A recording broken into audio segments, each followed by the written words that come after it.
নমস্কার বন্ধুরা, আপনাদের সবাইকে স্বাগত আজকের ভিডিওয়ে। আজকে আমি আলোচনা করব হু হু করে ঢুকবে টাকা, সুখ সমৃদ্ধি উপচে পড়বে সংসারে। গাঁদা ফুল দিয়ে এইভাবে করতে হবে উপায়। আসুন জেনে নেওয়া যাক। গাঁদা আমাদের অতি পরিচিত একটি ফুল। পূজার সময় গাঁদা ফুলের বিশেষ ব্যবহার ফলদায়ক বলেই মনে করা হয়। আবার জানলে অবাক হবেন যে বাড়িতে সমৃদ্ধি বজায় রাখতেও কার্যকরী ভূমিকা নেয় এই গাঁদা ফুল। জ্যোতিষশাস্ত্র অনুসারে এই ফুলটিকে দেবী লক্ষ্মীর প্রিয় ফুল বলে মনে করা হয়, যা সম্পদকে আকর্ষণ করে। ভারতীয় শাস্ত্রে বিভিন্ন ফুল ও পাতার আলাদা আলাদা গুরুত্ব রয়েছে। দেবদেবীর উদ্দেশ্যে যেমন ফুল নিবেদন করা হয়, তেমনি ঘরের সমৃদ্ধির জন্যও কিছু প্রতিকার করা যেতে পারে বিশেষ কিছু ফুল দিয়ে। গাঁদা ফুল তার মধ্যে অন্যতম। এই কারণে পূজাসহ সব ধরনের ধর্মীয় আচার অনুষ্ঠানে এই ফুল ব্যবহার করা হয়। পূজায় অনেক ধরনের ফুলকে শুভ বলে মনে করা হলেও গাঁদা ফুলের ব্যবহার সবচেয়ে বেশি। আমরা প্রায় দেখি পূজা বা যে কোনো শুভ অনুষ্ঠানে, উৎসবে গাঁদা ফুলের সবচেয়ে বেশি ব্যবহার করা হয়, কারণ এই খুব সুন্দর দেখতে হলুদ এবং জাফরান রঙের ফুলটি ভগবান বিষ্ণু এবং বৃহস্পতির খুব প্রিয়।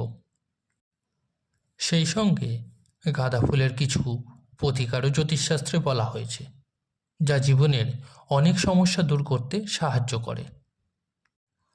আর্থিক সুবিধা পেতে গাঁদা ফুল লাল কাপড়ে কর্পূরের সঙ্গে ঘরের সেব বা সিন্দুকে রাখুন। এতে ভগবান শ্রীবিষ্ণুর সঙ্গে সম্পদের দেবী লক্ষ্মীও খুব খুশি হন এবং ধীরে ধীরে আপনার আর্থিক অবস্থা ভালো হতে শুরু করে। শুধু তাই নয়, এই উপায়ের মাধ্যমে আপনি অর্থ উপার্জনের নতুন সুযোগও পাবেন। গ্রহের শান্তির জন্য গাঁদা ফুলের এই প্রতিকারটি ব্যবহার করুন।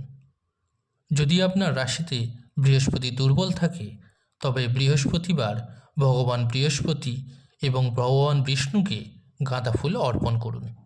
এটি আপনার বৃহস্পতিকে শক্তিশালী করবে। এছাড়াও জীবনে আসা বাধাগুলিও শীঘ্রই দূর হবে। বাস্তুদোষ দূর করতে গাঁদা ফুলের প্রতিকার। গাঁদা ফুলকে বাস্তুশাস্ত্রেও খুব অলৌকিক শক্তিসম্পন্ন বলে মনে করা হয়। আপনার বাড়িতে যদি বাস্তুদোষ থাকে, তবে বাড়ির উত্তর ও পূর্ব দিকে একটি গাঁদা গাছ রাখুন। এটি ঘরে ইতিবাচক শক্তি নিয়ে আসে এবং সমস্ত ধরনের বাস্তুদোষ দূর করে। সুখ ও সমৃদ্ধির জন্য বাড়িতে গাঁদা ফুলের রঙ্গোলি তৈরি করুন। গাঁদা ফুল ঘর সাজাতেও ব্যবহার করা হয়। এমন পরিস্থিতিতে যে কোনো শুভ উপলক্ষে সাজসজ্জার পাশাপাশি বাড়ির মূল প্রবেশপথে গাঁদা ফুল দিয়ে রঙ্গোলি তৈরি করুন।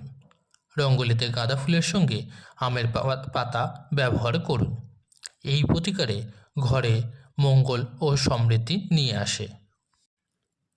আর্থিক লাভের জন্য মূল প্রবেশদ্বারে একটি গাঁদা খিলান স্থাপন করতে পারেন। হলুদ গাঁদা ফুলকে সুখ ও সমৃদ্ধির প্রতীক মনে করা হয়। এই ফুল ঘরে ইতিবাচক শক্তি নিয়ে আসে। খিলান তৈরি করে বাড়ির দরজায় এই ফুলগুলিকে রাখলে দেবী লক্ষ্মী প্রবেশ করেন এবং আর্থিক সুবিধা বাড়ে। দেবী লক্ষ্মীকে গাঁদা ফুল অর্পণ করুন। দেবী লক্ষ্মীকে হিন্দু পুরাণে সম্পদ ও প্রাচুর্যের দেবী হিসাবে বিবেচনা করা হয়। আর্থিক লাভের জন্য দেবী লক্ষ্মীর প্রতিমা বা ছবিতে তাজা গাঁদা ফুল নিবেদন করুন। বিশেষ করে আপনি যদি শুক্রবার দেবী লক্ষ্মীকে এই ফুলগুলি অর্পণ করেন, তবে এটি আপনার জন্য শুভ বলে মনে করা হয় এবং আপনার কোষাগার সর্বদা অর্থে পূর্ণ থাকে। গাঁদা ফুলের মালা বানিয়ে বাড়িতে পূজার জায়গায় ঝুলিয়ে দিন। এটি প্রধানত অর্থের সঙ্গে সম্পর্কিত জায়গাগুলিতে রাখুন, যেমন আপনার কর্মক্ষেত্র বা আপনার বাড়ির অফিস। এটি অর্থ আকর্ষণ করতে সহায়তা করে। একটি পরিষ্কার কাঁচের বাটিতে জল দিয়ে পূর্ণ করুন এবং এতে গাঁদা ফুল রাখুন। বাটিটি কয়েক ঘন্টার জন্য রোদে রেখে দিন, যাতে জলে ফুলের শক্তি শোষণ করতে পারে। আর্থিক ইতিবাচকতা আকৃষ্ট করতে আপনার থাকার এবং কাজের জায়গায় চারিপাশে এই জল ছিটিয়ে দিন। স্নানের জলে গাঁদা ফুলের পাপড়ি মিশিয়ে তাতে 1 চিমটি হলুদ মিশিয়ে বৃহস্পতিবার এই জল দিয়ে স্নান করলে শরীরে শক্তি বজায় থাকে এবং চারপাশের পরিবেশও ইতিবাচক হয়। শুভ অনুষ্ঠান বা উৎসবের সময় বাড়ির মন্দিরে তেলের প্রদীপ জ্বালাতে গাঁদা ফুল ব্যবহার করুন।